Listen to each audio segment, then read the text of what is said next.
say Happy Youth Month to all persons whose ages range from 15 to 29. That's your designation, youth. So here we are this evening talking about education, my absolute favorite subject. We have put together, as per usual, an esteemed panel of experts, and it is my pleasure to introduce you to the persons who will be with us for the duration of this evening. I think our budgeted time is 2 hours, so we're going through from 6 to 8 p.m. I am Casey Akar, Chief Executive Officer of the National Parenting Support Commission, and that is an agency of the Ministry of Education, Youth and Information. In the virtual space, or on Zoom, to be specific, is Dr. Clover Hamilton Flowers, and she's Deputy Chief Education Officer. On the platform, among the panelists, is Dr. Tamika Benjamin, to my extreme left, and she's the National Mathematics Coordinator and the Tertiary Support Officer. Next to her is Dr. Kassan Troop, Chief Education Officer Acting.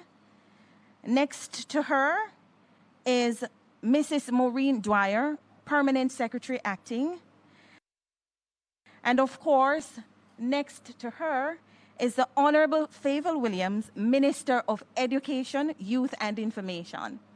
I also want to acknowledge, acknowledge, of course, I would be remiss if I did not acknowledge, in the virtual space also, our Honorable Minister Robert Morgan, who is the Minister of State in the Ministry of Education, Youth and Information.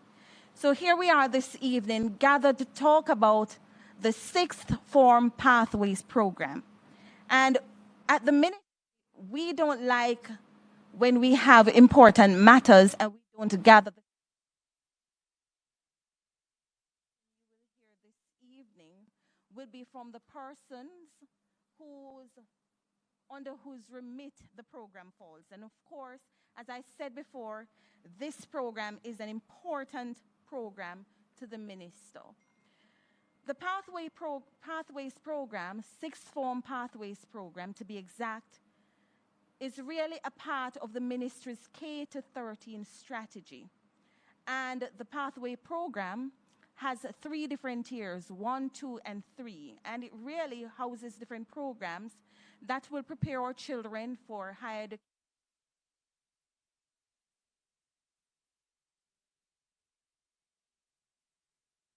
Because you really want to hear from the persons who are here. I wish to now call on Dr. Clover Hamilton Flowers, who will begin in the way we believe is most fitting, with prayer. Dr. Flowers?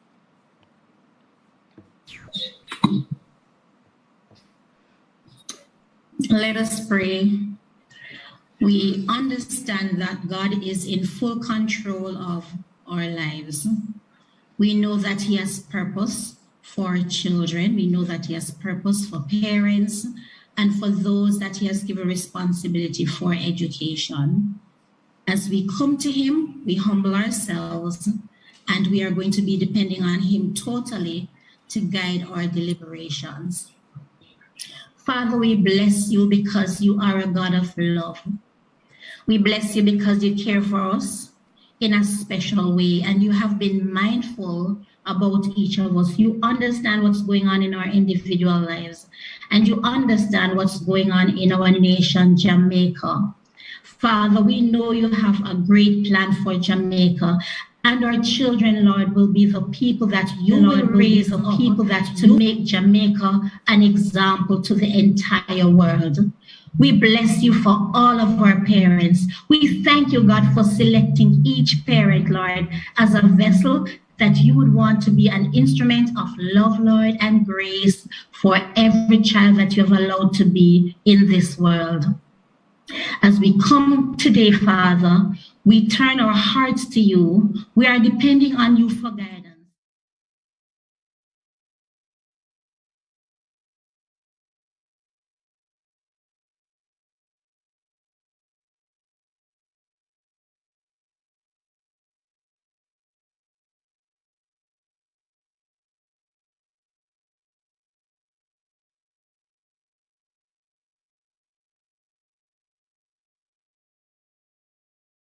that you will enfold every person present in your love. These are the mercies we ask. In Jesus' name, amen. Amen. Thank you so much, Dr. Flowers. I will now invite Mrs. Maureen Dwyer, Permanent Secretary, to give the welcome and introduction.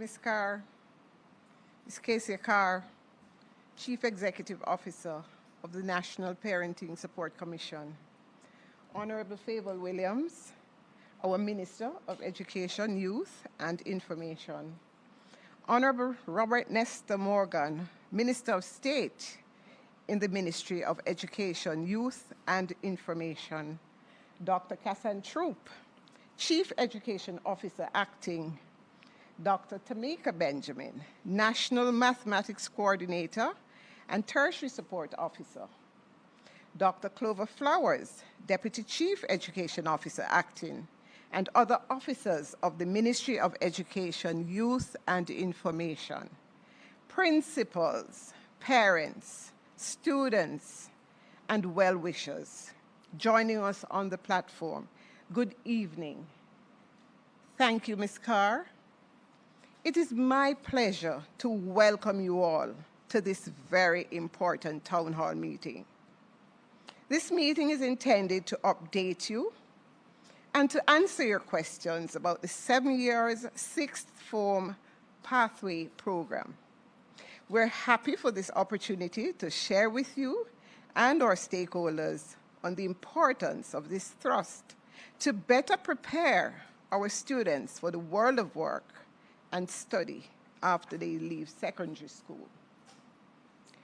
As Jamaica seeks to become more globally competitive, it is imperative that every effort is made to expand access and access to educational opportunities. Our programs need to be relevant, to be of high quality, and to be learner-centered, because education and training is what will take us over the threshold into the next century. Such investments will render our students more agile, innovative, and adaptable. Our Minister Williams will provide the policy details in a short while. But in the meantime, let me just acknowledge Dr. Troop and Dr. Benjamin, who are the technocrats who will bring you in here in the room with us, who will bring you the details and answer your questions as you have them.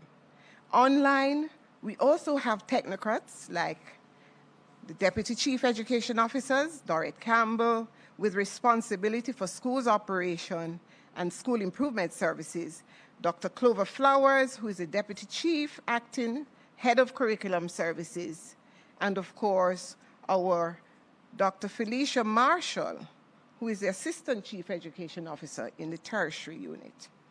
Let me also welcome principals who have a vested interest in how this will work, our teachers who will help us to be foot soldiers on the ground in their classrooms, to help us to teach our children in particular ways, our students and parents and all of those online. We welcome you. We have a lot of ground to cover. And so, without further ado, I hand you over to our minister. Welcome, welcome all.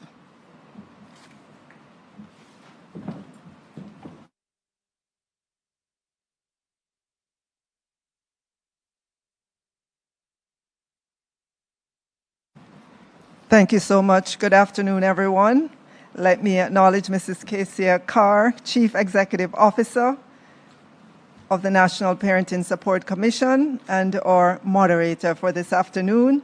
Let me acknowledge as well our Minister of State, Minister Robert Nesta Morgan, Mrs. Maureen Dwyer, our Permanent Secretary Acting, Dr. Kassan Troop, our Chief Education Officer Acting, Dr. Tamika Benjamin, National Mathematics Coordinator and Tertiary Support Officer, Dr. Clover Hamilton Flowers, Deputy Chief Education Officer, and other officers from the Ministry of Education, Youth and Information. Let me acknowledge all our principals, our parents, guardians, students who are joining us on our online platform and listening on the radio this afternoon. Thank you for taking the time to join us as we seek to answer your questions and provide you with as much information as we can about our recently announced 7 years of secondary education to include our sixth form Pathways program. So let me just take a minute to take on the word pathways right up front, to say that we understand the negativity associated with the word today. But I'd like you to know that the term flexible pathways or alternate pathways in education are being used globally. In fact, UNESCO's International Institute for Educational Planning just completed a major study on flexible learning pathways, or FLP, as part of a global research project. And what do you know? Jamaica was one of the 8 countries selected to participate in the project. The project was to see what Jamaica needed to do to get to a target of having at least 80% of Jamaicans participating in higher education. Currently, as you know, that figure is very low. Some 19% of Jamaicans aged 19 to 24 are currently enrolled in tertiary or higher education, and only about 15% of the workforce has a tertiary education. Doing the sixth form program gives your children, our children, a much better chance of going on to tertiary education. The mandate of the Ministry of Education, Youth and Information is to ensure that all Jamaican children have access to education from the early childhood to grade 13. As you know, in Jamaica, we have traditionally ended secondary school at grade 11 or fifth form, with only those passing 5 or more CSEC going on to sixth form, which is grades 12 and 13, for the traditional Caribbean Advanced Proficiency Exams, or CAPE. In a few instances, some students are offered the City and Guilds Engineering Level 3, leading to dual certification. This means that only about 35% of the approximately 40,000 students who complete grade 11 annually transition to a sixth form program. Other than the CAPE program, we really, as a nation, did not have a nationally structured and coordinated sixth form program. We have now designed and put into place 2 new sixth form programs alongside the traditional CAPE program. We're closing the gap for those who are frequently left behind. The Ministry of Education, Youth and Information's proposal to streamline secondary education and training by way of an additional 2 years at the secondary level is one that has been subjected to meaningful consideration. The key objectives are to better enable students to achieve their full potential, regardless of the secondary school they attend, create multiple pathways that better facilitate students in attaining the skills, competencies, and certification needed to pursue higher education or to enter the world of work. We also want to increase the certification rates of students. We want to better enable students to meet the needs of the labor market and enhance the capacity and competitiveness of our people and nation alike through human and social capital investment and development. To better assist our students in making their choice, a career interest inventory is to be administered to all students at the end of grade 9. The tool is designed to support students to identify their preferred career path. Pursuing this path begins at grade 10 with the selection of their programs of study. Students will access exit examinations based on their demonstrated competencies through ongoing formative and summative school-level assessment. Sixth form has now become part of our compulsory secondary education as per the Education Act of 1965, and in that act it states that Jamaica has an obligation to provide education up to age 18. We have just never done it in a national coordinated way like we're doing now. This means that students will transition from grade 7 all the way through grade 13, and they'll have their graduation at the end of grade 13. Under this new Sixth Form Pathways program, all students will have the chance to leave the secondary education system with their National School Leaving Certificate in one of the following: occupational associate degree, and this degree program is designed for students who want to work in specific careers and need to acquire specific training and education. They could also get a certificate or a diploma within an occupational discipline. They could get an accredited degree as administered by the Council of Community Colleges of Jamaica, PBCJ.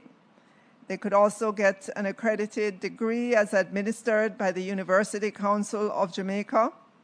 And of course, there's a traditional CAPE certificate or CAPE associate degree.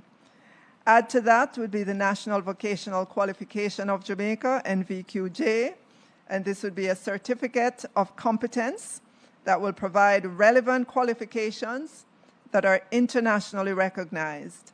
This program provides clear learning goals so that an individual can see what skills are needed to become fully competent in a particular work function. And there are others, and when we go to the question and answer, we will provide additional information for you. The new Sixth Form Pathways program is being facilitated in all of our secondary schools, along with 24 private and 10 public tertiary institutions. A student at a school who in any school year completes grade 11 is entitled to be offered admission to the school's Sixth Form Pathways program to pursue the next 2 years. We have also made room for students who may have dropped out of school prior to completing grade 11. They may also be registered in the program once they meet the age requirement, and the necessary assessments are done to determine what's best suited for them. When students are being admitted to the program, consideration must be given to prior learning requirements of each pathway, the student's aptitude, interest, competence, qualification, and personal preference. Students who may become disengaged from a school's Sixth Form program before completion will be eligible for readmission to that program as soon as practicable to continue with their education, provided that the young person has not attained the age of 18 years on August 31st in the year in which they seek readmission. So we're making allowances for all of life's eventualities, because we have to ensure that all our children fulfill their potential by creating these opportunities for them. So in terms of how the program is structured, the sixth form program is a full-time program of educational training and experience provided in grades 12 and 13, which is designed and organized with the learning objective of improving students' knowledge, skills, and competencies so that they can enter the world of work at a much higher level than they are now. Let me speak to students who choose to access a tertiary level program instead of the sixth form program. They're still considered part of the 7-year of high school and are entitled to the National School Learning Certificate. On completion of the first 2 years of their program, they're eligible for participation in the secondary school leaving ceremony, where this is offered, and if they choose to do so. Again, when we go to the question and answer, I'm sure our technical persons, Dr. Troop, Dr. Benjamin, and our other education officers and senior members of the team will be able to speak to the supervision, monitoring, and evaluation framework, the costs attendant to implementation of the program, the funding framework, registration, timelines, and so on. So I know that our secondary schools and our partnering institutions in the tertiary sector are ready to begin implementing these programs. As this will be new, we will continue to engage parents as we're doing this afternoon. And we want to say to our parents, we encourage you to continue investing in your children beyond grade 11. It was only recently I was speaking with a principal about our sixth form pathways programs. And she said to me, Minister, make sure you speak to the parents, because now when their children graduate at grade 11, and if they have not passed any CSEC subjects, or they may have 1 or 2, after graduation, parents tend to tell their boys to go find work on a construction site. And we don't know necessarily what happened to our girls. We can only imagine. And so we want to say to parents, yes, your child might not have 5 or 6 or 7 or 8 CSEC subjects. They may only have 1 or 2. We as a government, we are going to continue to invest in our children through sixth form, because we know that an 18-year-old who graduates from our sixth form pathways program is more mature than a 16-year-old who graduates from grade 11. We believe those 2 years are crucial years in which we can give our children or students additional skills, additional learning to get them to the point where they walk into jobs more confident. And yes, while they may have to be trained with regards to the specific nature of the job, but they will be going in at a much higher level in terms of their skills. So I want to encourage you parents to work with us on these 2 additional years of high school. They are an investment in our children.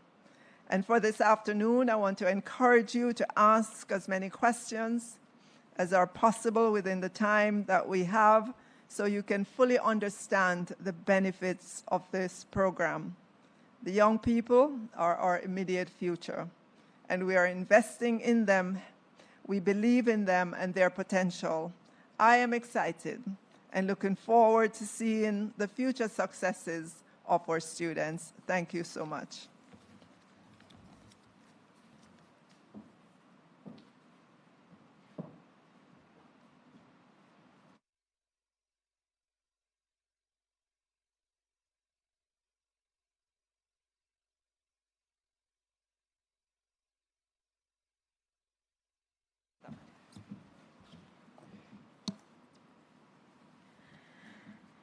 Thank you very much, Honorable Fayval Williams, Minister of Education, Youth and Information. The Minister is very, very clear as to what she wants to see in terms of the development of our youth. And so I am also excited, Minister, I join you in the excitement, and I also want to implore parents to not just ask questions this evening, but also to follow through with plans to have your children engaged under the sixth form pathways programs.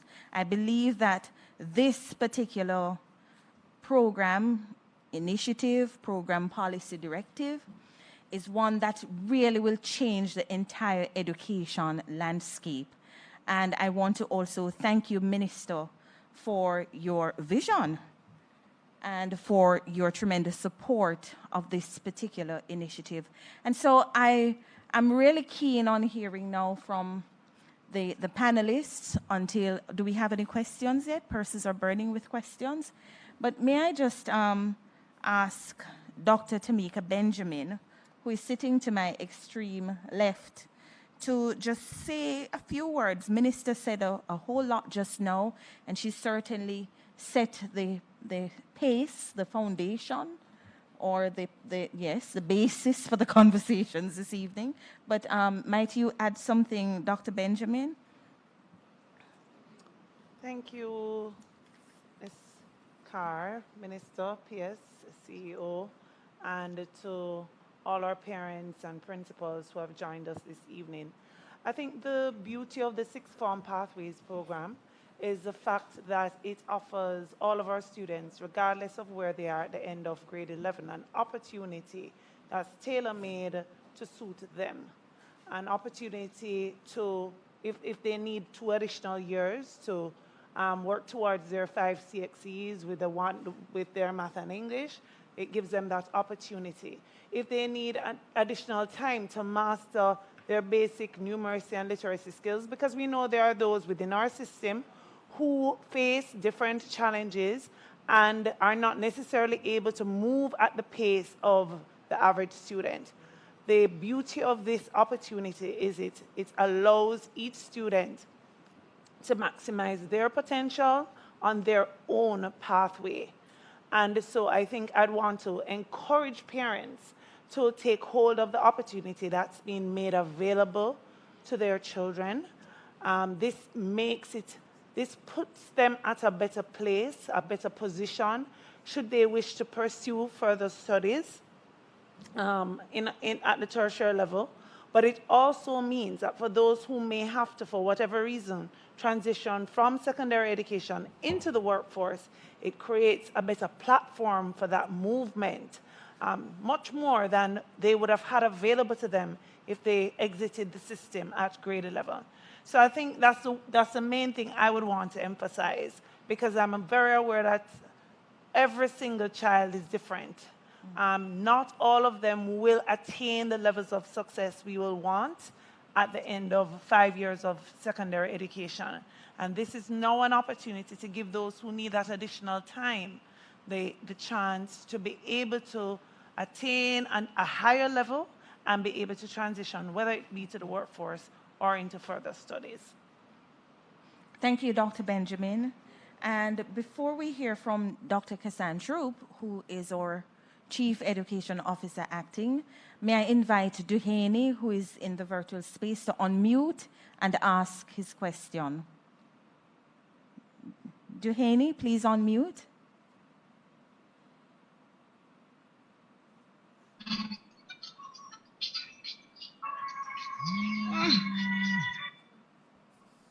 Okay. Yes, go ahead, please. Hi, good evening. My son, he repeated grade 10, right, and go through to 11. He's just finished. He got 8 CXC. Would he be qualified because he turned 18 in April, past April past? Do you want to repeat that? So you didn't come through very clearly. We heard you said that your son has 8 CXC subjects and he's 18 years old. Do you want to repeat, please? just left school. He just left because he had to repeat grade 10, right? So because he just left school, just turned 18 this year, would he still be qualified? Okay, Dr. True? Thank you very much for that question. We will make accommodation for your child in the program. We understand that some kind of support would have been provided to your child for the child who has been retained in grade 10 for an additional year. With that being said, the education system has a responsibility to continue the support for your child, given that an intervention took place on his or her behalf. So yes, we will continue to support that child up to the end of our sixth form program, which is the additional 2 years. We also have the opportunity, as you know, for the child to pursue studies at additional locations within our tertiary institutions. So if it is that your child wants to pursue a teacher's degree, your child wants to produce a UCC, UCJ approved degree, if your child wants to go to a college to pursue an associate degree, that opportunity is also available. So we will be more than happy to support the program of study for your baby. Okay, and Dr. Troop, while you're on the floor, is there anything you'd want to add? Okay, just to say that this evening is really, as Minister said, a conversation for our parents. We really have been doing a series of sensitization with our teachers, with our principals, and we really want our parents to know what is available for their children. So yes, the sixth form program is now up and running. It's compulsory, as Minister said, because it forms a part of our compulsory secondary education program that we offer here in Jamaica. And what that means is that your child has a compulsory role to play, right? So it is not a choice now that we can just depart and leave the education system. We are expecting you as a parent to play your part in making sure that your child reports to school at grade 12, be it on pathways 1, 2, or 3. We want you to understand that there's a natural transition taking place. We know you are accustomed to looking somewhere for your child at the end of grade 11, but we want you to change that culture now, right? So there's a compulsory education program for all our learners. What is most important that I want to add today is that I know some of your students may want to ask if they can do a sixth form pathway program at another high school. They would have had that opportunity before. This model has retained that facility. So your child may have completed grade 11 at a particular high school and would want to pursue the grades 12 or 13 program at another high school. That opportunity is also available to your child. If it is that your child wants to go to UTEC or the University of the West Indies, where they offer a 4-year program, this program also accommodates for that. So I know that there's some amount of fear existing in the social space where students are saying, but I want to move to the university, I want to go to UTEC. We will never deny a student of that opportunity. So this model of the 7 years compulsory secondary education program has made accommodations for that. So you boys and girls out there who would want to go to UTEC, would want to go to UE in that 4-year program, would want to go to a college, would want to go to Teachers College, the accommodations have been made for you. So we are thinking of you as we make sure we provide relevant options for you in pursuit of your dreams and aspirations. Thank you, Dr. Troop. I want to ask P.S. Dwyer.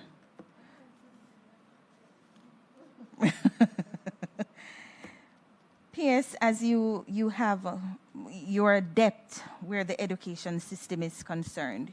You've been here and worked in several capacities. And here you are now as permanent secretary. May I ask, why is this the big game changer? Okay, thank you, Ms. Carr. It really is a big game changer because from where I sit, I know globally there's a search on to expand access to educational opportunities. And so I believe it's such a bold step to come out and to say for the first time, here is expanded access to our children. And not just that, to talk about pathways is to talk about customized education, meaning that it's not just a generalist model, but we, in recognition of the fact that young people may want to pursue different dreams, we're doing this in a way that they can choose what to specialize in, and they'll be supported along those pathways. So it is a big game changer.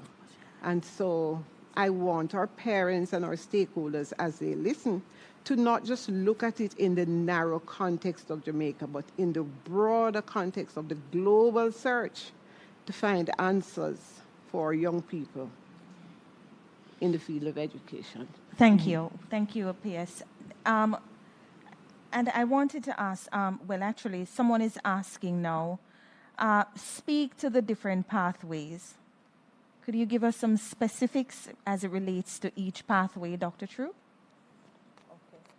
Certainly, Ms. Carr. So, as Minister indicated in the opening, we have 3 pathways. Pathway 1 is what you are accustomed to calling the traditional sixth form. Then we have pathways 2 and pathways 3. In pathway 1, we have different options. So pathway 1A is referred to as the CAPE program of study. So you can do your CAPE certificate, you can do your CAPE diploma, or you can do your CAPE associate degrees.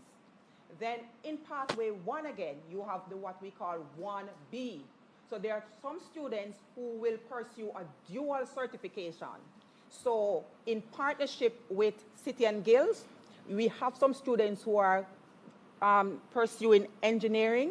So there is an engineering program that is very high level, very technical, that is provided in some high schools to complement your CAPE program of study. So that child can leave with dual certification, and you get what we call a designation, EdTech, coming out of City and Guilds with your CAPE degree or your CAPE diploma or your CAPE certificate. And then in pathway 1C, that's where we offer now the associate, the occupational associate degrees. For those persons who are technically inclined and you want to pursue that program of study, we have that for you. And these are what you would have pursued under the Center of Occupational Studies. And we have been offering these programs in collaboration with our tertiary institutions. You may know them: UCC, ICU, Excelsior Community College, Port Morecambe College. So all those associate degrees that we would have been offering over the past 3 or so years, these programs are now incorporated in the sixth form pathways program, and that's available to all our learners on the pathway 1. So those students who will pursue pathway 1 are the students who would have attained 5 or more CSEC subjects, or to include math and English. And if it is that you don't have your grades 1, 2, or 3 in maths and English, you may have stage 3 maths and English in your City and Guilds program. You are also accepted. For pathway 2, those are the students who are technically inclined, so we call that the technical pathway. And on that pathway, you have the option of pursuing your NVQJs or your CVQs. You also have the opportunity to do entrepreneurship. We do career development, personal development, some additional courses that you will get for your development program. On that pathway as well, you have the opportunity to pursue CSEC subjects and CAPE subjects, depending on whether or not you have the requisite subject, the foundational subject at the CSEC level. So you have a mix. So you get an opportunity to do over as well your English and math, if it is that you would not have attained those at the level 3 or 1, 2, and 3 in CXC. So that's the pathway 2, and that is called the technical pathway. And all other learners, everybody else in the system that may not have had up to 5 CXCs or 1 to 4 CXCs for the pathway 2, in pathway 3, we will accommodate you. This is an opportunity, again, for you to pursue your NVQJ, for you to pursue your CSEC or your City and Guilds, an opportunity for you to resit some of your program so you can get the certification that you will require to continue your learning and also your pursuits beyond the 2 years of the sixth form program. So those are the 3 pathways that we have available for you. And what is the cost associated for the sixth form pathways program?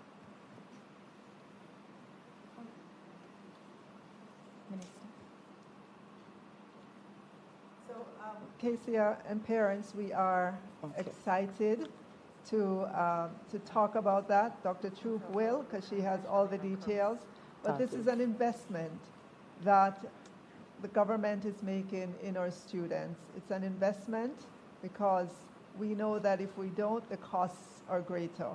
I know parents are concerned, and you know, Dr. Troop, you have all the details, right? Dr. Troop, you can guide the parents. Yes. But parents, we're asking you to come along with us as well. The government will be responsible for the majority of it, but parents, we know that an investment is going to be needed from you in terms of your support, in terms of some other maybe minor things, but we're asking you to travel with us on this road as well in the interest of your child. Thank you. Well said, Minister. Is it Dr. that Troop. if you don't, if your child has not gone to sixth form, he or she cannot go to university? No. Certainly not. For those students who would have attained their CSEC subjects, 5 or more, University of the West Indies have their 4-year degree program that they will take you in. For those students who would have attained 5 or more CSEC subjects, including their maths and English, they would have got an opportunity to go to UTech. So those are opportunities still available to you under the Sixth Form Pathways program. We are not removing that. And if you wanted to go to a teacher's college, you had that opportunity. If you wanted to go to a college, you have that opportunity. The beauty about what our minister has announced under the compulsory secondary education, you are getting some support. So the cost, I know that question would have come, Minister. So when we did our preliminary, our minister approved a significant sum to treat with the preliminary cost. And Space just asked me, when we looked at what we will be providing for our schools, we are looking at approximately $1.5 billion in the initial contribution with respect to the grants. So for every single student that registered into the Sixth Form program, we will send a grant of $17,000 for that student to the high school. If it is that the child accesses the program at a tertiary institution, with the public tertiary, we will send a grant of 60,000 Jamaican dollars. And if you access your program at a private tertiary, we will send a grant of 80,000 Jamaican dollars for you. Of course, there may be additional costs under the degrees program that our parents will have to assume. But if you are able to get a space in the high schools, then we will send a grant of 17,000 per student, in addition to the fact that we will provide the staffing. So the teachers that will be teaching in the program, the Ministry of Education will underwrite the cost for staffing, and we will also underwrite the cost for materials. A number of the programs that you will pursue will require materials to do your practicals and so forth. The ministry is committed to providing that. Now, what does this mean? Under the compulsory secondary education program, the ministry operates what we call a non-mandatory fee policy. And so because now the Sixth Form is under the compulsory secondary program, as per the Education Act, this non-mandatory fee policy now applies to this framework. So that means that our parents now have an opportunity to ensure that the students are in school under this framework, and your schools, as per usual, will ask for a contribution. So this is a non-mandatory contribution. You know it as a parent support contribution or an auxiliary fee or so. So that's what you are accustomed to in the regular 5-year secondary program. This now applies, but it is not mandatory in the same way it would not have been previous to the Sixth Form program.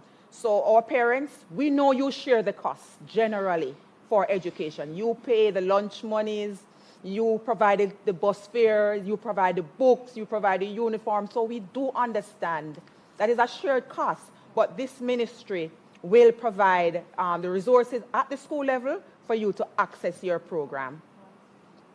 Our students who are on PATH, you know, the program of advancement through health and education, these students are going to be exempted from fees. Of course, your parent can contribute. You know you give what you have. But that student should not be expected, or the parent should not be expected to pay a fee or to contribute if he or she cannot afford to do so.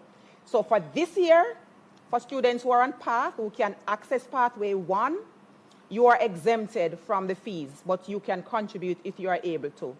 For this year, students who access pathway 1, you are accustomed to paying a fee previous to this announcement. Our schools have been advised that you, our parents, should continue to make that contribution for pathway 1. Very important. So if you are pursuing pathway 1A and 1B, you are expected to make your contributions as per usual. You would have gotten those fees already. We will support our schools in this because it's a gradual implementation. But come September 2022, the non-mandatory fees will apply. And so parents now who can't afford to will still have the opportunity to have their children access this learning program. This is what the government is providing under our compulsory secondary education policy. So let me just reiterate that very important point you made about the children who are part of the government's social protection program. That's the program for the advancement through health and education, that's PATH, that they will not be required to pay any fee.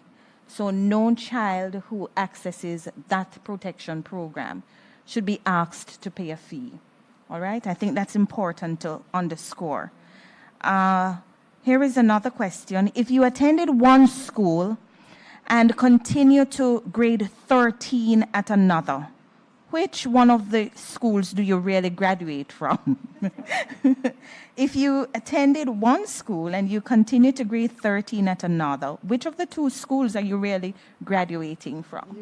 You will be graduating. You'll be graduating from the school you attended. So if you went to high school, near your community, but you choose to go to another one, when you graduate, it will be as if you graduated from a high school that you attended. Okay, thank you, Minister. Can you go to university without getting the vaccine? This is a very good question. University? Okay. Tertiary students, there is tertiary institutions operate under the Disaster Risk Management Act, and I would encourage all the students who are going to tertiary institutions to be in touch with the institution as to what policy that institution has with regards to vaccines. It's different across the tertiary institutions. Yeah. For boarders, I understand the vaccine is required because you'll be in a living condition with others. Thank you, Minister. Gloria Brown is asking, can a school say you did not do well enough at CSEC and so we're not accepting you for grade 12? In addition, can a school now stop you from doing CAPE because you did not get a grade 1 in the subject? So the first part says, can a school say you did not do well enough at CSEC, so they're not accepting you at grade 12? Thank you very much, Gloria, for that question. What is important is that the pathways that you will pursue will depend on what you would have attained. So there are some qualifications to go on the pathway. So pathway 1 may be the program that your principal or your school administrator would be speaking to. For most high schools in Jamaica at this point in time, they would have been offering the pathway 1 options, more so pathway 1A and pathway 1B. And so in that case, a principal or a school administrator may say you would not have qualified for pathway 1. And that is where the conversation would start now, when we'll discuss, how do I now access pathways 2 or pathway 3, right?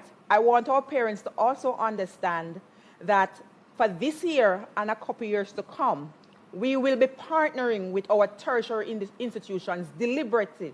Why are we doing this? Because we know at this point in time, our high schools will not be able to accommodate everyone, right? So you would see that in a particular grade 11 cohort, a high school may have 350 students, but because of infrastructural limitations in terms of buildings and rooms or so, over the years they would have been selecting 100 or 120 of those students and offering them a space.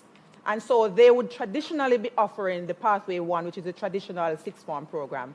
So there are some options in this. So when the principal would say that you may not be able to access Pathway 1 here, what I want my parents to now do is to probe further and say, okay, my child possibly would not have qualified for Pathway 1.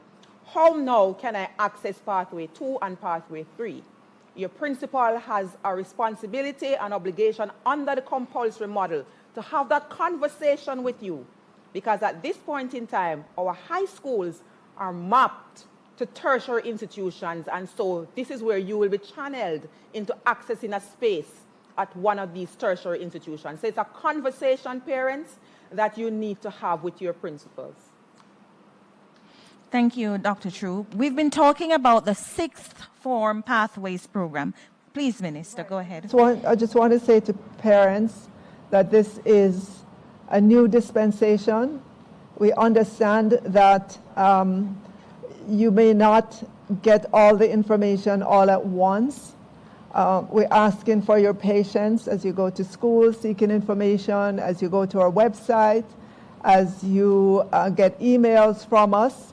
I know in time it will become second nature to you, but we're seeking your patience as we work through this first year with all the variables associated with the program. We know that we will get through it, and we will begin to see the benefit of this program, the Sixth Form Pathways program. I am positive that as we go through the first year and into the second year, that there will be significant acceptance of it, because you will begin to see your child mature right in front of your very eyes, and the opportunity set that they will have graduating from a sixth form pathway program will be significantly better than if they had graduated in fifth form, from fifth form. Again, I go back to a fifth form is a 16-year-old. You know, a sixth form graduate is 18 years old. There's a world of difference between a 16-year-old and an 18-year-old. So we're asking you not to get frustrated. We know it's a lot of information that we're bringing to you, but just continue to ask your questions, continue to work with it, and support your child through this process. Thank you, Minister. And I want to now get Dr. Flowers involved. Dr. Flowers, can you speak to the association, if you will, between the National Standards Curriculum and the Sixth Form Pathways program? Please unmute Dr. Flowers. The National Standards Curriculum provides the foundation for all of our students to be able to access the sixth form program.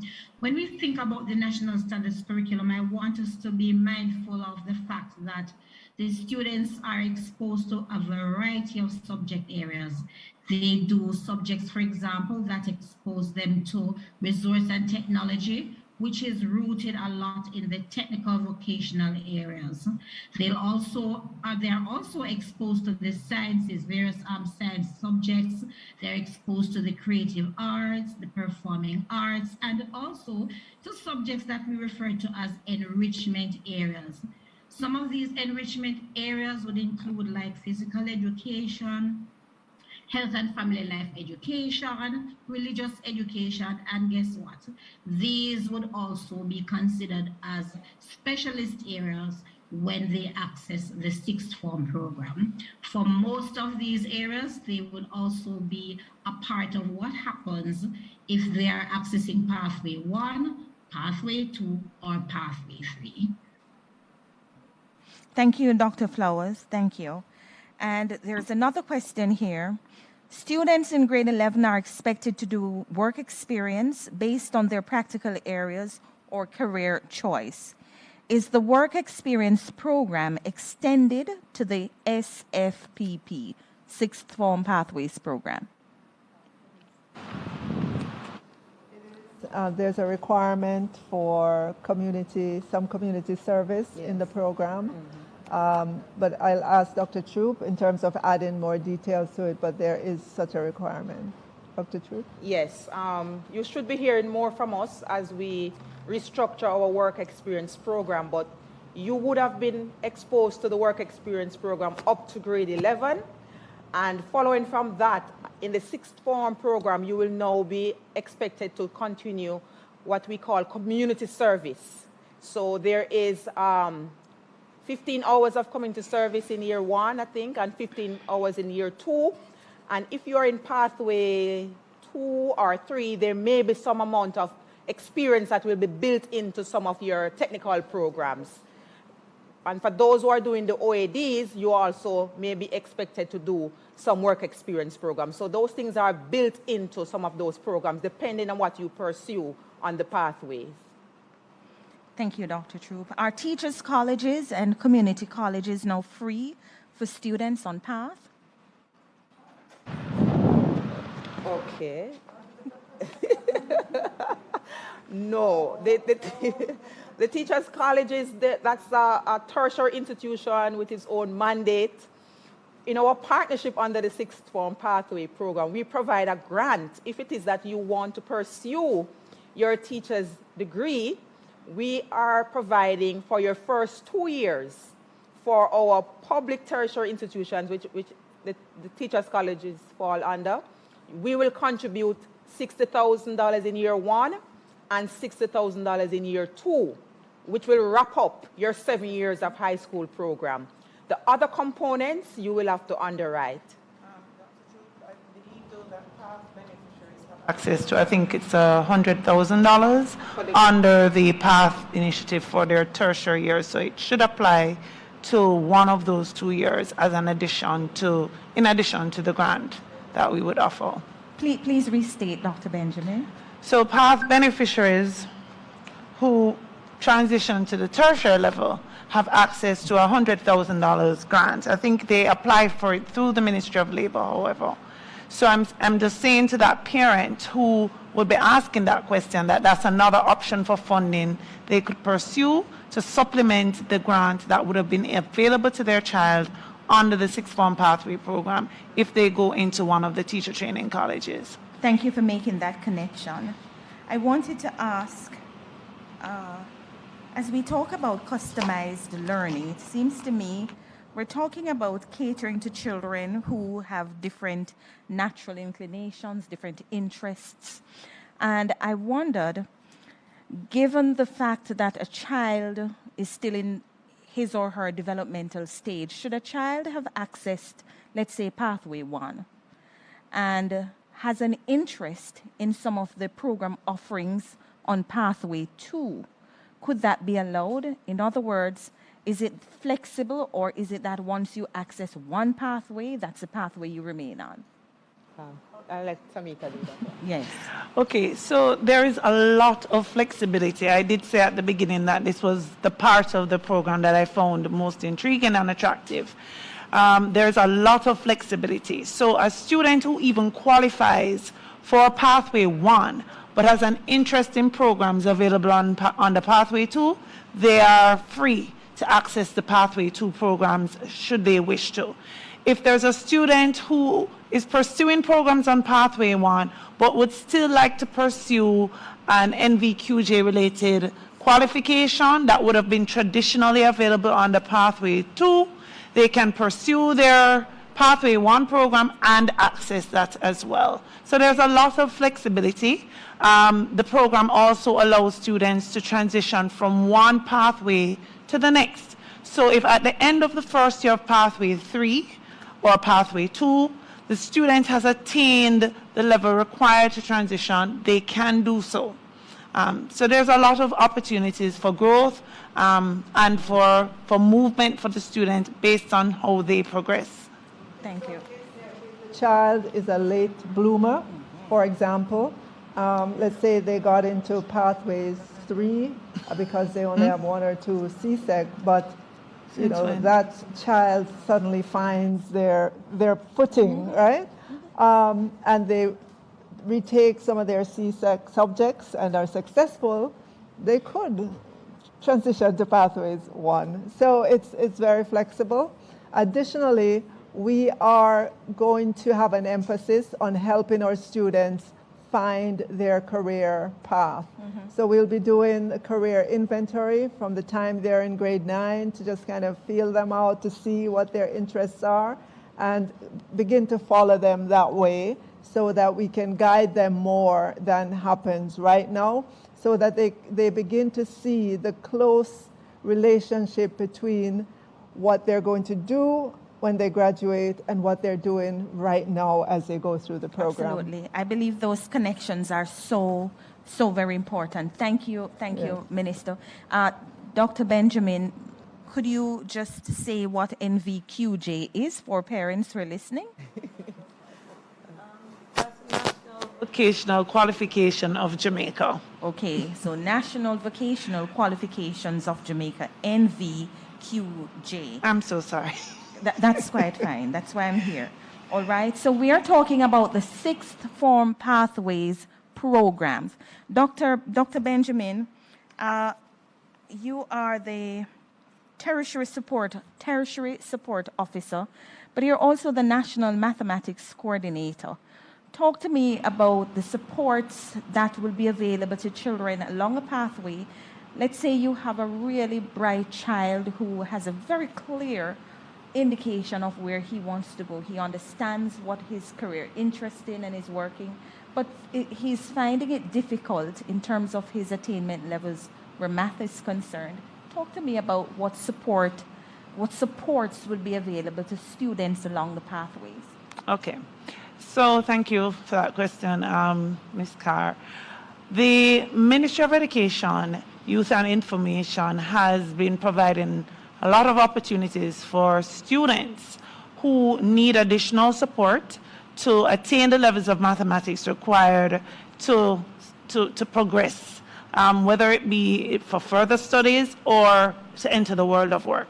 We know that mathematics is one of the basic qualifications, regardless of the area you want to go in. Even if it is, I saw a job recently for somebody to work in a factory, basic qualifications, 5 subjects, including math and English, and there was no compromise on that. So we have a cadre of mathematics coaches, and the coaches, while they primarily work with our teachers in the system, have been for the past 4 years providing opportunities through workshops, pull-out sessions, webinars, for particularly the webinars within the context of the pandemic for students who are struggling. These are all available at no cost to the students. We encourage you to maintain contact with your schools. Your HODs and your teachers will be aware of the schedules or bulletins. I think we had one yesterday for primary. We have one coming up next week, I believe, for secondary. And we tend to do these based on the CSEC and the City and Guilds syllabi. We will choose areas that we know are of particular challenge to students, and we will go through those topics one at a time, trying to cover them all over the course of the school year. So I would want to encourage students to try to access those opportunities that are available. Prior to the pandemic, we would have gone at the school level and done sessions with smaller groups of students in their schools. And we hope that in time we'll be able to get back there so that we can offer that kind of support to all of our students. But if you're particularly struggling, do not be afraid to ask for help at the school level. Our coaches will be willing to assist and have been known to assist 1 or 2 students who need that one-on-one structured attention. Thank you, Dr. Benjamin. Someone is saying that that they're asking the ministry to speak to whether music is one of the viable options on the pathways. Right. So we do offer the CSEC music program within our high school. So our students will have that opportunity to continue those studies. We also do support from our curriculum department, assessment and preparation for your practical experiences. Our officers are actively involved in that, and they work with the CXC officers to make sure that you are ready and do the moderation for your exercises. So yes, you should be able to pursue those programs as well. Thank you. Can a grade 11 student transition to Edna Manley and GC Foster under the SFPP, under the Sixth Form Pathways Program? As long as you qualify for the program of study that you want to pursue, these are tertiary institutions that are partnering with us, and we are ready to facilitate you. As Dr. Benjamin said earlier, it is the flexibility of this program that is so exciting. Thank you. My child got 1 CXC. I want him to be on the Sixth Form Pathways Program. I go to the school and I'm told he doesn't qualify for Sixth Form. What's my recourse? Oh, sure. Your child qualifies for one of our 6, okay, for Pathway 3. Again, remember what I said, this is new information that we're bringing to our schools, to our parents. We know we have been sending out information. We've been sensitizing our principals across the length and breadth of Jamaica. But if you go to a school and you cannot get the information there, then the ministry, the central ministry or regional offices should be able to provide you that information. We have a lot on our websites as well. We'll be putting out on social media answers to frequently asked questions.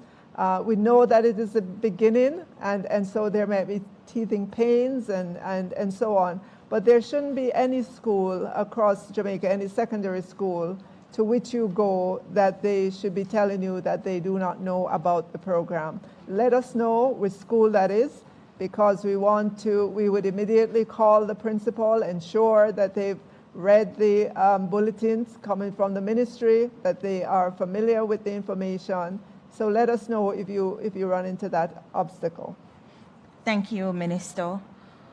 What is in place? So Audrey on Facebook wants to know what is in place for teachers' children. For teachers' children? For teachers who have children, is there any?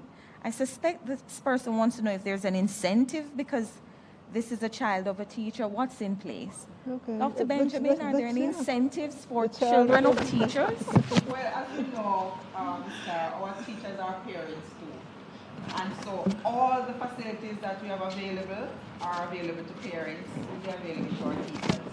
So if you have a child who is supposed to move on to Sixth Form, we are operating the non-mandatory fee policy for pathways 2 and 3 at this point in time.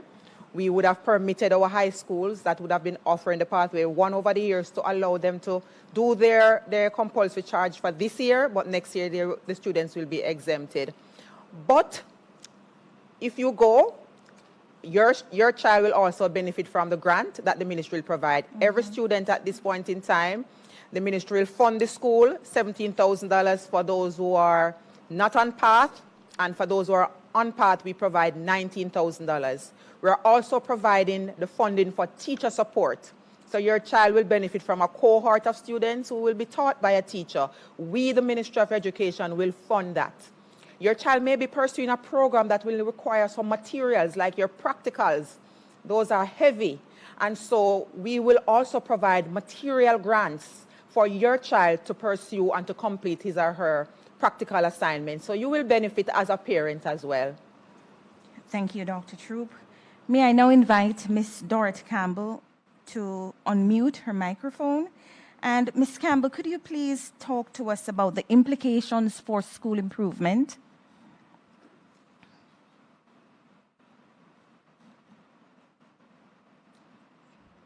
Unmute Ms. Campbell.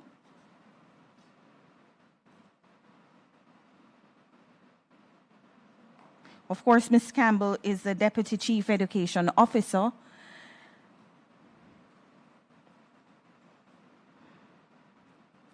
All right, and while we wait on Ms. Campbell to unmute, someone has been accepted to UWI. How can she benefit from this program? I take it that the student would have just ended grade 11, right? Because the University of the West Indies does offer a 4-year program. And so what we want you to do, for those students who will be accessing the tertiary programs of study, we want you to register first and foremost at your high school. So it's a preliminary registration that is done at your high school, because your high school needs to know where you are, because that tertiary institution will be communicating with your high school to make sure that your records are kept together so you can get your national school leaving certificate. So do your preliminary registration at your high school. Your high school will hand over the information, as you would have indicated, to the university, and then you continue with your registration there. You'll get your ID, you're registering your programs, and so forth. And that institution, that information will be sent to the ministry, and we will provide the grants to the University of the West Indies on your behalf. But you must make sure that your high school is aware. So you do your preliminary registration at your high school. They will hand over to the university or the colleges or the private universities that we are partnering with. You continue registration there so we can know where you are, we can align, we can make sure that your records are kept together as you qualify for your national school leaving certificate. Student will be able to be a part of the graduation. Yes, yes. Of the high school. Of the high school, if Yes. the student would like to do so. Yes. So we know you may want to know where you're going to graduate from, right, Minister? So you have this option. If you pursue your program at a tertiary institution, you have the option of participating in your high school graduation, and you also, because you'll qualify for that once you complete your 2 years program. And then you continue in your bachelor program at the university, you again, in another 2 years, will graduate again. And so you have your bachelor's degree, you have your national school leaving certificate, and of course, your associate degree. So this is what the excitement is all about, Minister. We're making sure that you are certified and ready for the world of work and for the social and economic transformation of Jamaica. We are relying on you. Well, I am so hoping that the excitement is infectious. We've been hearing that word several times. Minister started by saying, I'm excited, and I caught on, and it seems to be a relay. Now Dr. Troop is saying the excitement. And we want you to get excited. We believe that this will transform the education landscape. It really is the big game changer. I have another question here. Do all schools have all pathways? Good question. That is our objective, to offer it at all our schools. Remember, though, that not all our schools have enough physical spaces at the school. So many of our students would be doing the actual program at a tertiary institution. However, they are connected to their high school. But all high schools should be offering or registering or helping students to find a school to which they are connected in order to pursue the 2 years of Sixth Form Pathways program. Thank you, Minister. So now we have Casey on Facebook, and she says, students who graduated in August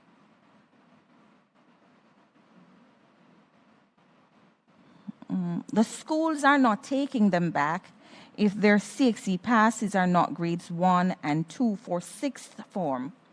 What will happen to these students? So she's saying that the students who graduated in August, there are schools that are not receiving them even though they have grades 1 and 2, if they do not have grades 1 and 2 for the sixth form program. What will happen to these students? Okay. So the students who graduated in August, they are eligible. Those are the students we want to transition to the Sixth Form Pathways program in their school, the secondary school they attended. Again, they should start there. that's where they begin. And if there isn't a physical space in that school, and again, I have to mention that we are encouraging our secondary schools to do the blended approach as well, so they can accommodate students in the online world, they can do the rotation with the students, so that you give the students more chances to be at the school that they grew up in. But in case there isn't a space at that school, then the school needs to help that student to begin the program at a tertiary institution, because they would have been mapped, aligned, they would have known which schools, which tertiary institutions they're partnering with. So it should not be the case where a student goes to their high school and they're told, we don't know, we don't have space for you, you have to go find someplace else. That should not be the case. And I'm saying to parents, if you go to your high school and they tell you that, please let us know, because that school is not being truthful about the information they have. So let us know your school, the school your child the school that your child graduated from last year is the place for you to start in terms of the sixth form pathways program. Thank you. And I just want to say that get the information from the schools, make sure you have the correct information, and then by all means advance your concerns. That's a part of advocacy. It's important that you're here to support your children. I have a question. It's a little lengthy, but it reads, can a student who has 5 subjects, not including math or English, benefit from the $60,000 grant in Pathway 1 if they do, the fundamental courses accepted by the UCJ and by the CCCJ for associate degrees at community colleges? Did you get all of that? Read it again. Okay, here we go again.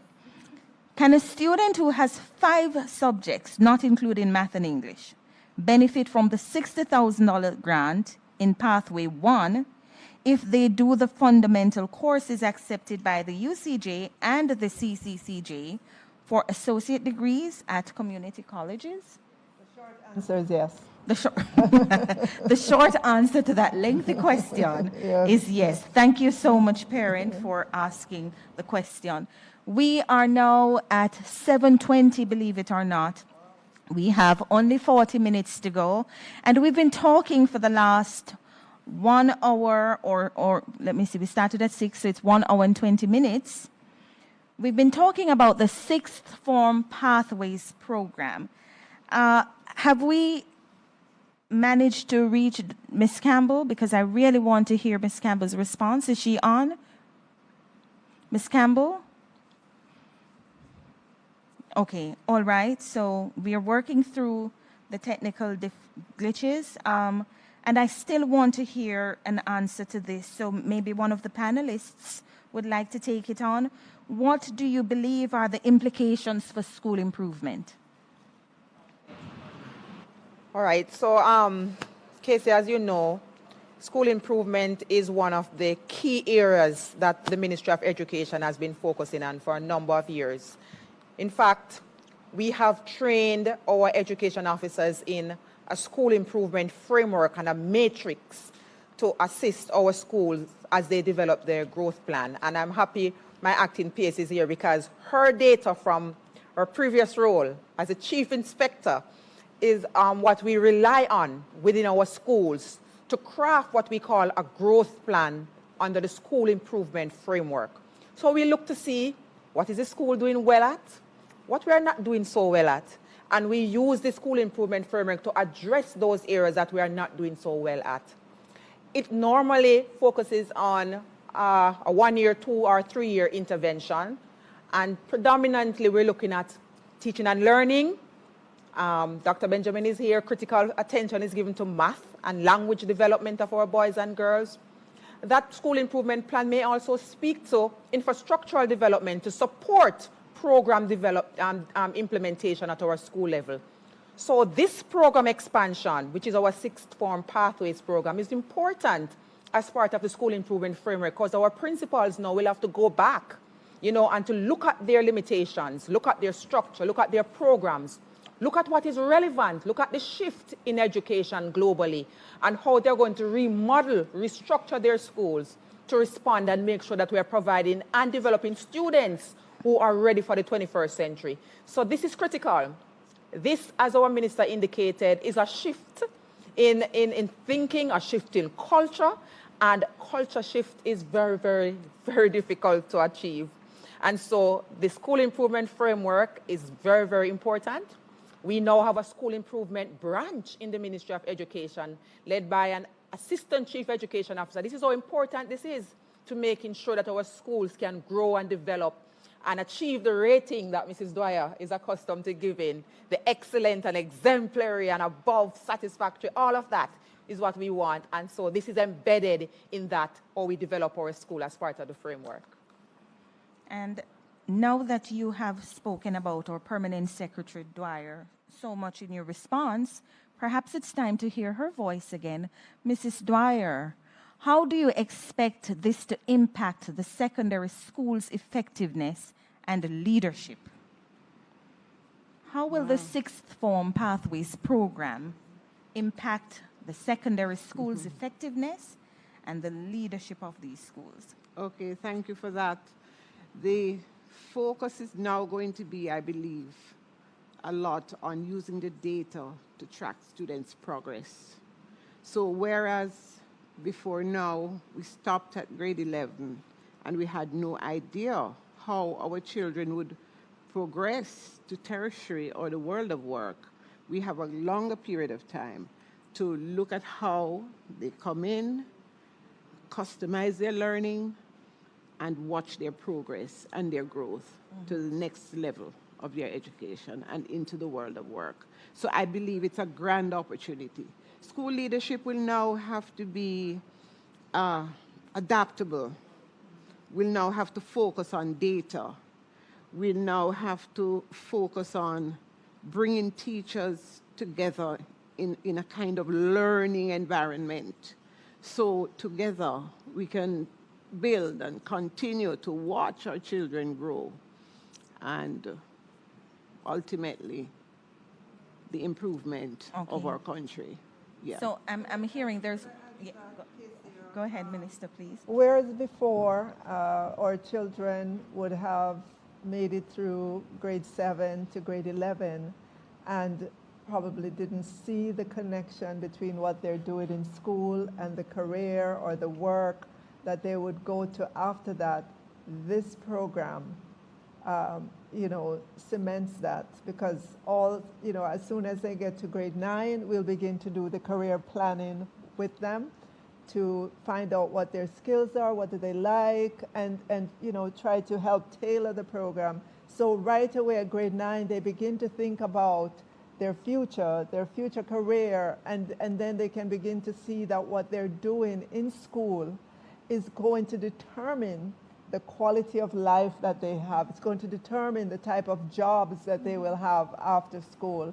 Right. And I am going to push the ministry to ensure that the ministry is out there as well, trying to figure out the types of jobs that are coming up, right, are available for students, so that there is better tailoring of what they're learning.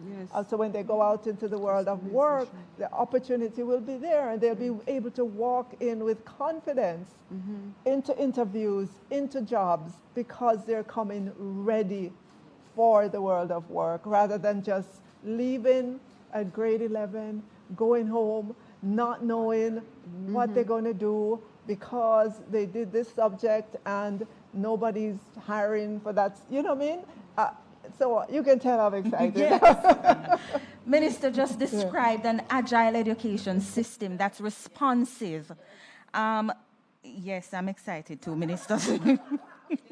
Yes. Are the OAD students with levels 3 City and Guilds Math and English still expected to do the fundamental Math and English courses to earn an occupational associate degree? The City and Guilds levels 3, math and English, those are acceptable in our tertiary institutions. So you would be doing a series of courses under the OAD programs at the COM colleges. So those programs are already designed as per credit hours, because if you don't complete those fundamental programs, you wouldn't be able to earn yourself the associate degree. But our colleges have already accepted the level 3, so you would be exempted from the prelim courses that you would have normally, that you would be expected to do if it is that you would not have passed, or you would not pass the levels 3 or CSEC 1, 2, or 3 in maths and English. Thank you. P.S. Dr. Troop, it would be remiss of us if we didn't address the fact that there may be students who are working but want to do the program, right? So they want to continue working, but they want to do the program as well, kind of the opportunity that may be available for them. Maybe we can talk about that. That's an interesting question. In fact, our principal actually brought that to our attention, that given the COVID challenges, a number of our grade 11 students are actually working, and so are finding it very difficult to disengage, from the work environment. And we have promised that we will look into that to see how we can add it to the flexible pathways, because that's where the world is going. So if you're a parent out there and you may have this challenge, we want to have this conversation with you, because our tertiary institutions may be able to adjust to see if it is that they can accommodate you in the evening. So we want to support our students at this time, those who are already gone, because the compulsory program is now, so you are gone ahead of us. But we don't want you to be out there on your own, unprepared for what you can really become. So we want to have that conversation with you. So again, as the Minister says, exciting times. Casey used the word agile and flexible and relevant. That's the kind of education model we want to have here in Jamaica. So parents, have the conversation with your principals, and we will respond.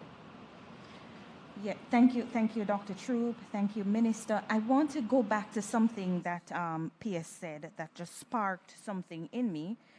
As we're talking about leadership, we do have quality education circles. Do you see opportunities now for even strengthening because of the sixth form pathways program, where we're really going to have to sit down in an intentional way and plan for students, because there's no customized learning without intentional planning? Could you expound on that just a little bit? Yes, please. Yes, please, P.S. Dwyer. I did mention that we're going to have to become learners at whatever age and stage. And our QECs will offer that opportunity. So people go to QECs, they share experiences, and they learn from each other. And I believe this is the kind of environment in which it's going to thrive. So yes, our QECs are the way to go. Education systems globally that do well, they develop these communities of learning. And Dr. Flowers mentioned it earlier. When you talk about constructivism and learner-centered, you're talking about people learning from their peers and learning by doing and that sort of a thing. I believe it's a ripe environment for that validating to take off. Experiences of the children, what absolutely. They bring to the table. And teachers learning from other teachers and so on, and sharing. Absolutely. Right. Thank you.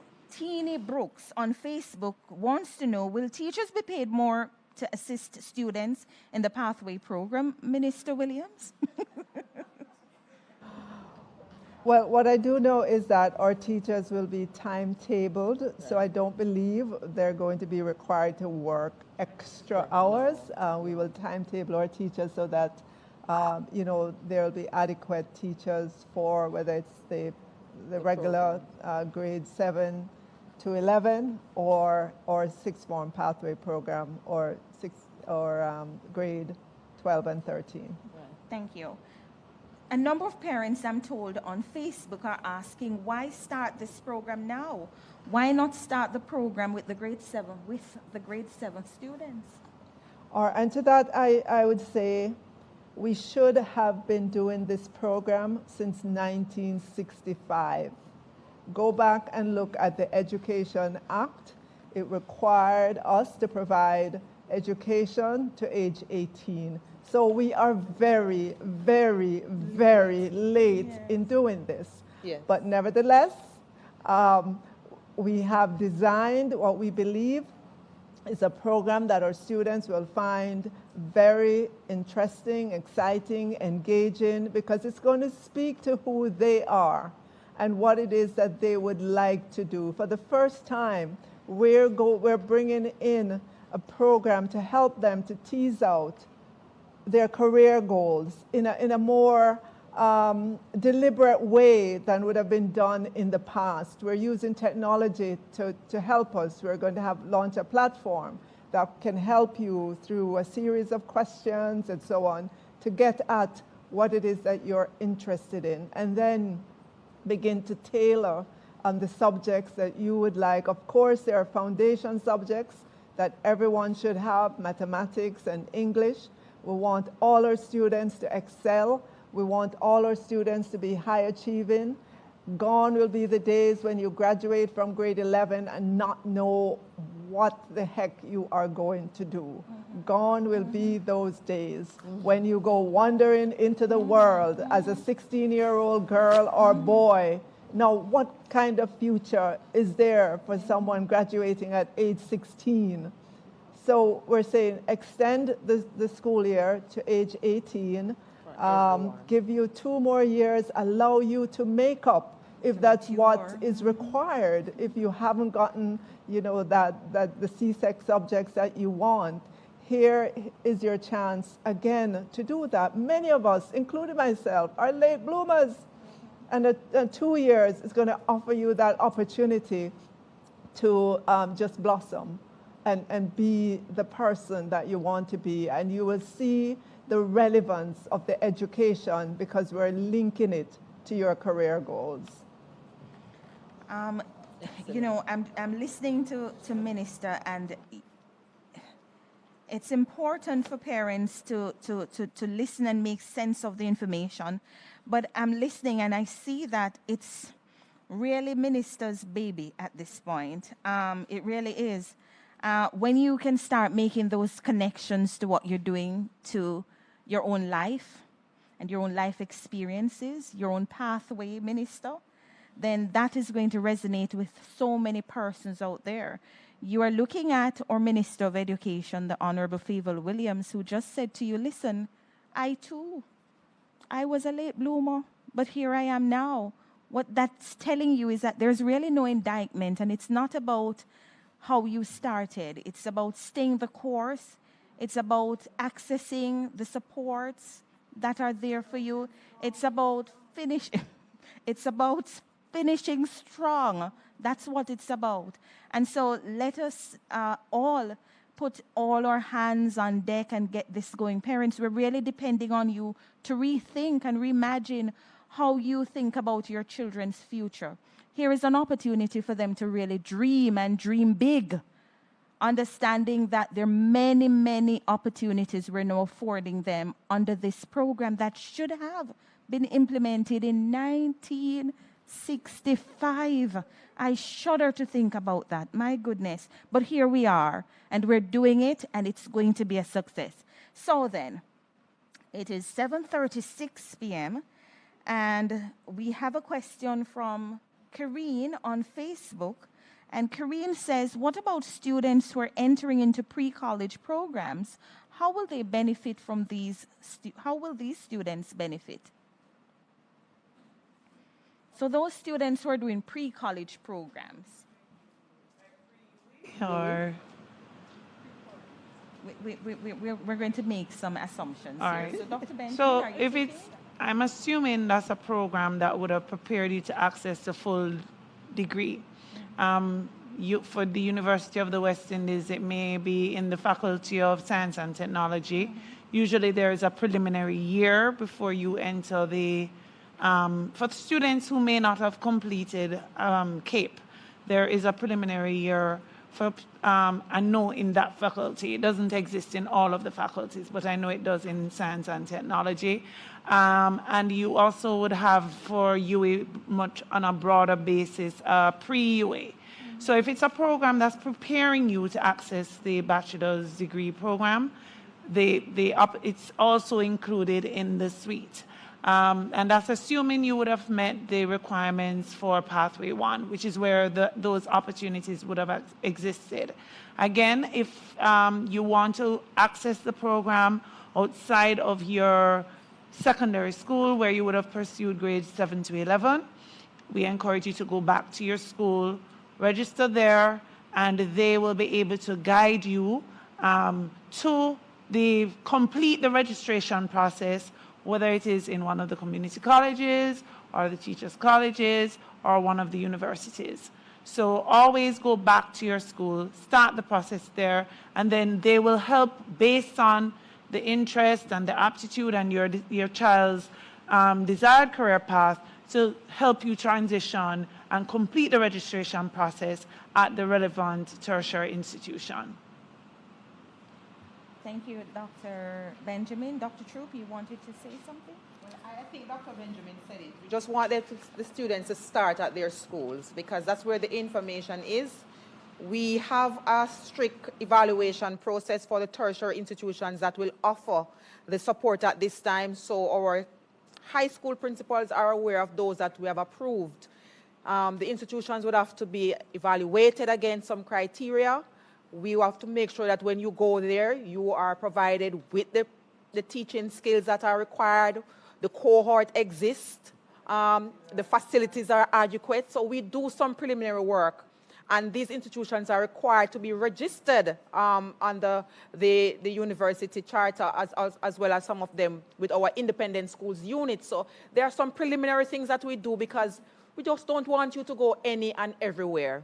We have to make sure that you're in a space that you are getting the adequate program delivery that will lead to the certification that is required and accredited by either PBCJ, which is the community colleges, Program Monitoring Unit Division, or UCJ, University Council of Jamaica. It's just not any random program that we want you to pursue. Thank you, Dr. Troop. There's another question here. I have a nephew and he graduated high school last year. Unfortunately, he did not pass all his exams and has been home for a year. Does he qualify for this program? He's only 17 years old. Yes, yes. And yes again. Right. So there's an there were emphatic yeses, about 6 yeses. Our minister is saying yes, yes, yes, yes, yes, absolutely. In fact, he couldn't be more fitting for this program. All right. And Casey, you're asking another question. Thank you so much. My child is in sixth form at another school doing Cape for nursing school. What help will she get at this level? Will she benefit from the Pathway program? Years of nursing school. So she's at another school. She's in sixth form. Oh, yes. And she's at another school doing Cape. Will she qualify? Yes. Yes. So the answer resoundingly yes. All right. Will the ministry pay for CSEC subjects on Pathways 2 and 3? Yes. Yes. Yes, the ministry, as we know, over the years, we have been providing subsidy for our examination students, and so we will continue to do so in the sixth form Pathways program as well. So for this year, we have made a special provision. We know that the pandemic has really created some disruptions for you, and so some of our students, and we know the results for the math minister, was not impressive. You know, generally the percentage pass was not impressive. And so a number of our students would now be moving into Pathways 2 and 3 because of that. We would have provided in this year's budget the subsidy for you to get the opportunity to sit those subjects again. This is just a special provision for this year for those students given the pandemic experience that you would have been exposed to. So normally, for CSEC, we provide for 4 subjects, math, English, a science subject, an IT, or EDPM. And for those on path, once you have the qualifying score, you get up to 8 CSEC subjects covered. We also pay for one of your NVQJ skill exams at grade 11 as well. And when you go into sixth form, pathway 1 students have the opportunity to benefit from 3 subject subsidy. Your comp studies, which is your compulsory, and 2 other units once you have the qualifying CSEC score for those. And for pathways 2, we will do the same. You will get your NVQJ, and we will give you the subsidy, especially for this year, for those subjects that you did not do so well in. We will carry that as well as pathway 3. We will do your NVQJ and your maths and English. Thank you so much. I just wanted to add that there are really no prejudices in terms of the designation of the pathways. Even though we're saying 1, 2, 3, there's none that's of lesser importance. They're all very, very important. And we're here to support everybody. And the support will be for those on pathway 3, and let me just change that too, those children who access the programs on pathway 3, those children who access the programs on pathway 2, and those who access the programs on pathway 1. Because we don't want you to, and of course you can, I'm going to use a colloquial term, just hop across pathways, but I think that was properly explained and you understand. In other words, you can access a course simultaneously on pathway 1 and on pathway 2. Let's say you have an interest in a technical subject, but you are doing the programs on pathway 1, you can access that subject. Okay? There is none that's more important, and we're here to support all our students, whether you're on pathway 1, pathway 2, or pathway 3. I think it's important that that be understood. Okay? All right. So we're winding down nicely. It's 7:44 p.m. And I have a question here from Tamara, who is on Facebook. Tamara says, if a student completed grade 12 and was not successful in the external exam like NVQJ or City and Guild Awards, will the student be provided with a grant to transition to grade 13 and repeat the program and exams? Critical question. Okay. We are committed. Our minister has given us the directive for 2 years of study, right, Minister? We are committed to doing that. So if it is that you have not been successful in your year 1 program of study, your principal will discuss with you what would be the subjects that you will continue to do in the second year of your program.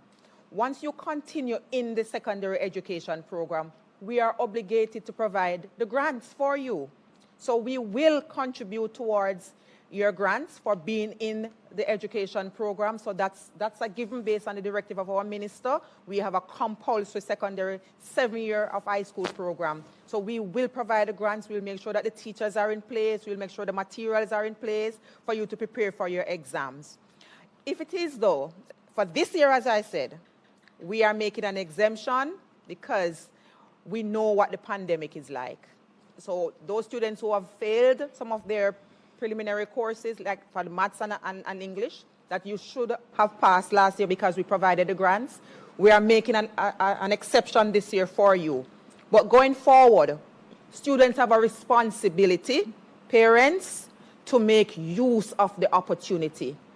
It is not the thrust of the government to be paying, and our students are not maximizing. So I just want our parents to know. So whilst we are committed to the 2 years of program, we are not always going to be providing the subsidy. So if you fail your exam, now that becomes a cost that our parents will have to take on. So the children in the program is not a free-for-all. It's fully funded by the government. There's a cost involved. And so we are encouraging you to maximize. The exception is only for this year because of the pandemic, where you may have failed last year. We have said, in response to assisting you, we are going to support you. But going forward, you have to maximize on the subsidy, because if you fail in the use of the subsidy, then you'll have to carry that in your repeat program. But we will continue to provide the 2-year grants to have you in that physical space to continue your preparation for your external exams. Thank you. The excitement has so caught on that even the croaking lizards are making noises. And I want to thank them for just staying at bay while we continue the program. Esther on Facebook says, given the challenges with the approval for permanent teaching positions, will there be a need for additional teachers? There will be. There will be. Yeah. There will. Yeah. Go ahead. Okay. Yes. Program expansion, program offerings. We increase offerings at our school, and I think that will go back to the question that Ms. Carr asked earlier in terms of school improvement, because our principals will now have to look at their suite of programs to align with your interests. The students who will do their career inventory assessment will be showing some new areas of interest. We have to move also with the times, with 21st century demands. And so part of the school improvement is to look at what we currently offer and what we have to eliminate and what we have to put in place. So that will mean retooling for some of our teachers, and also an increase in the establishment of our schools to recruit additional teachers to make sure that the skill set is available to prepare our students for the 21st century. Thank you so much.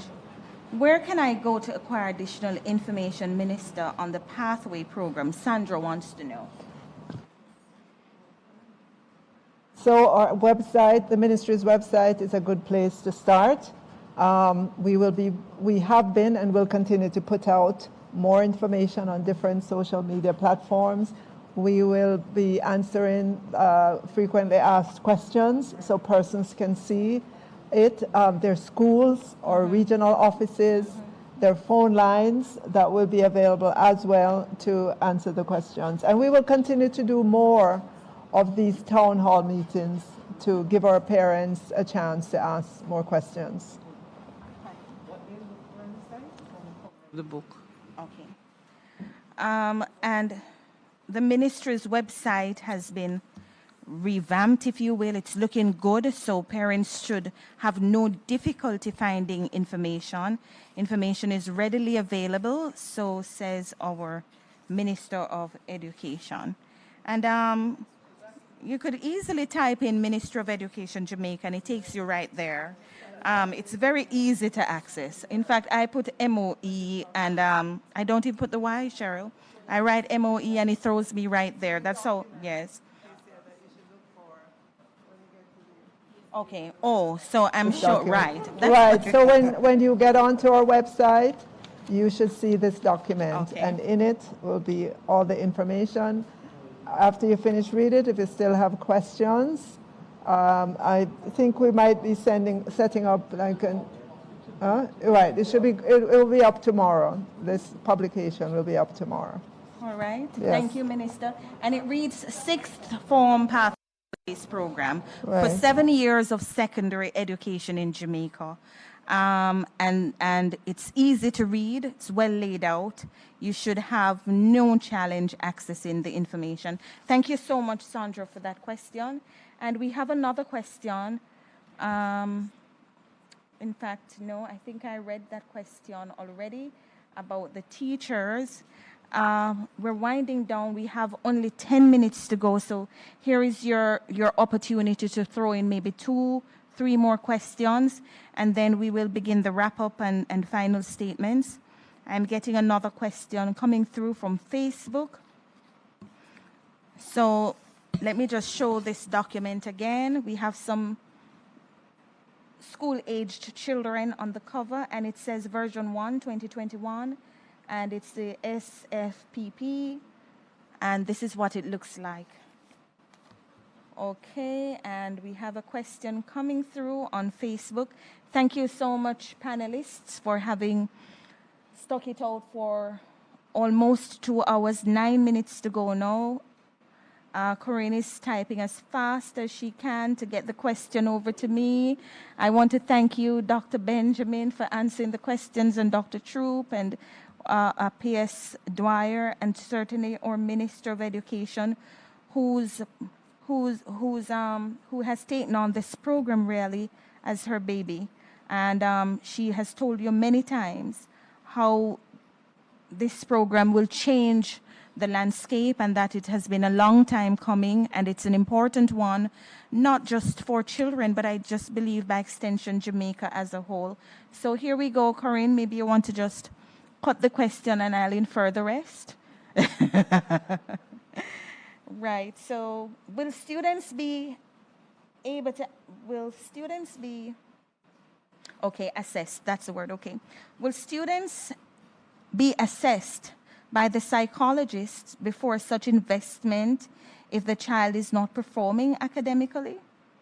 Will there be any assessment to ensure that we're actually understanding what's going on with our children as we customize the learning? Okay. Yes. So, Casey, let me go back to the early childhood sector. Assessment of our children begins in the early childhood sector. By the time they get to age 4, they are assessed for early literacy, early numeracy, and behavioral traits. We use the age 5 year for intervention. And I know the pandemic would have interrupted that program that was started in 2019, but we're getting it back on track.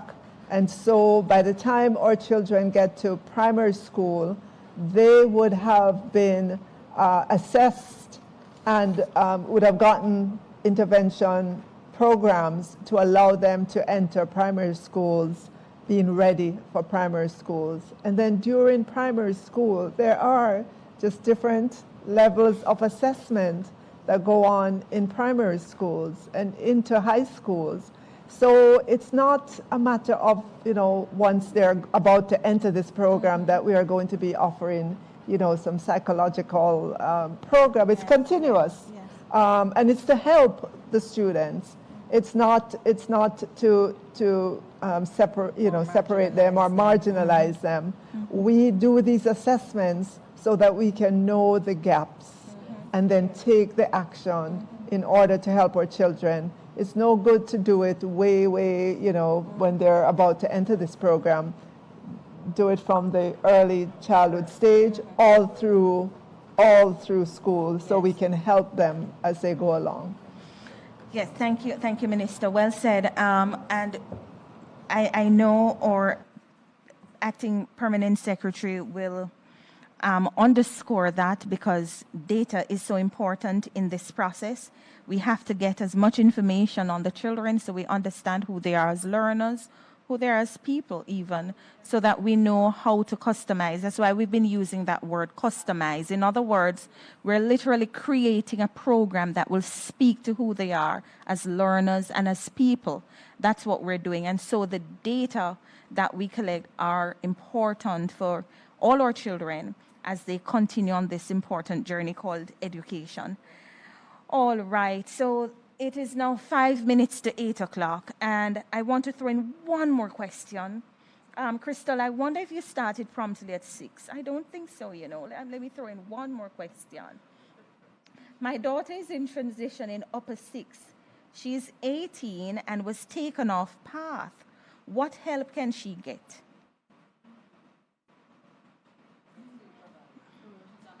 Program we are providing.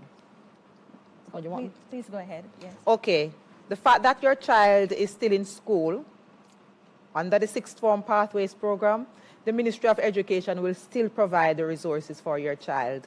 So I know that the Ministry of Labor and Social Security has a facility in place that once you're in high school, you report to them where you are. In fact, when we were developing this pathways program, we met with the Ministry of Labor and Social Security. And so they are doing some adjustments in their system to accommodate this new change in the model to make sure that you are not disenfranchised in any way. So once you remain in high school, the grants that we send for nutritional support will continue to be provided. You have to inform the Ministry of Labor and Security that your child is still in high school, so that the accommodations can be made for the subsidy to be provided to you on the bi-monthly basis. So we just need to have the communication going. Please go to the Ministry of Labor and Social Security and report what has happened with respect to the transitioning of your child, where the child is, and we have given them a positive response in respect to ensuring that you're supported with your subsidy for exams, your subsidy for access to your education program, the exemptions that we apply, as I said earlier, for this year and for next year and the years to come. You will be exempted from fees for accessing your pathway, be it pathway 1, 2, or 3. We will provide you with the subsidy as per normal. We'll provide you with your grants for nutrition as per normal. Just get in touch with the Ministry of Labour for them to know where you are, and we will continue to make sure that you are provided with your support. And I want to quickly add that the National Parenting Support Commission is another support entity for that. We have a really good relationship with the Ministry of Labour. We've helped many parents navigate and get access to services there. So if any at all you're having a difficulty, you could contact us at 560-9272 or 967-7977. We'll be happy to assist in this regard. Thank you. Okay, and we're winding down nicely.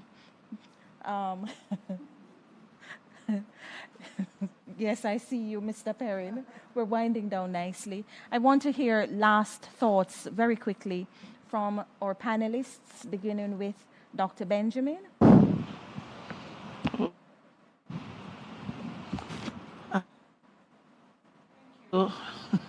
Ms. Carr. My last thoughts would really be to encourage parents, all parents, to inform themselves, access all the information that you can on the program that's now available for you, another opportunity for your child. Check your school, as Minister said, check the websites. If the program of study that your child wants to pursue is not available at your school, that's not a point to give up, but to explore with your school which tertiary institutions they have partnerships with that your child could access that program. And then just encourage parents. Sixth form is still not the time to back off. They still are going to need your support. They're still going to need your encouragement. They're still going to need your guidance. Even if they're accessing the program at a tertiary institution, they're still going to need that support. So don't program your mind to think that they're now in tertiary. We really want them to get all of the support, not just in terms of teaching and learning, but at home, so that they can actually succeed and can fill the gaps that are there and put them in a much better position to access further studies or to enter the world of work. So just encourage us, to advocate for ourselves and for our children at this time. And if you need additional support, the ministry and the teams in the region and the Parenting Support Commission, we're all available to provide the support and guidance that you need. Thank you, Dr. Benjamin. Dr. Troop? Just to say, Ms. Carr, that this is exciting times. I'm really excited by what the Ministry of Education, is offering to all our students. I just want to just thank those forerunners, those stalwarts in education, our principals who have been leading the charge.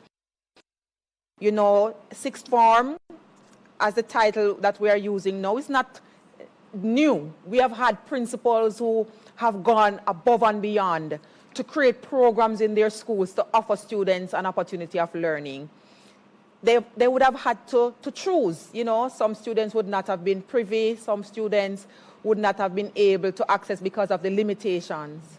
We have looked at this as a very good approach to support our students. And so it's not new in some of the minds of our leaders. And so parents, you have to trust them. Our principals know what it takes to make this work. There may be some difficulties on the ground in the beginning, like anything else. That's what change is about. But do not give up.